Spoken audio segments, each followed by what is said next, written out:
আজকের দিনে পকেটে স্মার্টফোন ছাড়া আমরা এক মুহূর্ত চলতে পারি না। কিন্তু ভেবে দেখেছেন কি এই যোগাযোগের শুরুটা কিভাবে হয়েছিল? একসময় মানুষ পায়ে হেঁটে বা পায়রার পায়ে চিঠি ভেদে খবর পাঠাতো, কিন্তু 1976 সালে এমন এক ঘটনা ঘটল যা পুরো যোগাযোগ মাধ্যমকে বদলে দিল।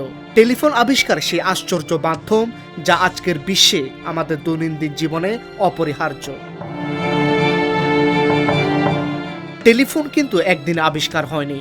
1667 সালে রবার্ট হুক থেকে শুরু করে জোহান ফিলিপ রাইস অনেকেই চেষ্টা করেছিলেন তারের মাধ্যমে শব্দ পাঠানোর। এমনকি ফিলিপ রাইস তার যন্ত্রের নাম দিয়েছিলেন টেলিফোন। কিন্তু সমস্যা ছিল একটাই, শব্দ ছিল ভীষণ অস্পষ্ট আর একতরফা।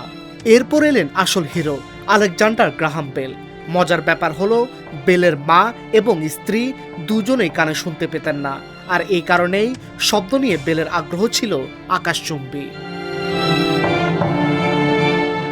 1976 সালে 10 মার্চ বেল তার ল্যাবরেটরিতে কাজ করছিলেন, আর তার অ্যাসিস্ট্যান্ট থমাস ওয়াটসন ছিলেন দোতলায়। হঠাৎ বেলের প্যান্টে কিছুটা অ্যাসিড পড়ে যায়। যন্ত্রণা চিৎকার করে তিনি ওয়াটসনকে ডাকেন।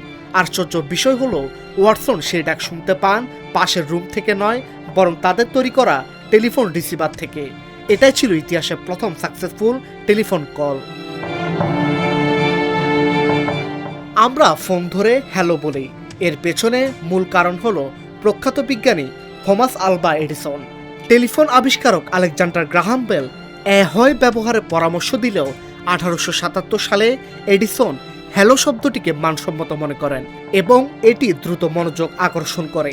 আরও একটি অবাক করা তথ্য হলো 1922 সালে যখন গ্রাহাম বেল মারা যান, তখন তাকে শ্রদ্ধা জানাতে পুরো উত্তর আমেরিকায় টেলিফোন লাইন 2 মিনিটের জন্য একদম বন্ধ করে দেয়া হয়েছিল। ডেস্ক রিপোর্ট, আজকের পত্রিকা।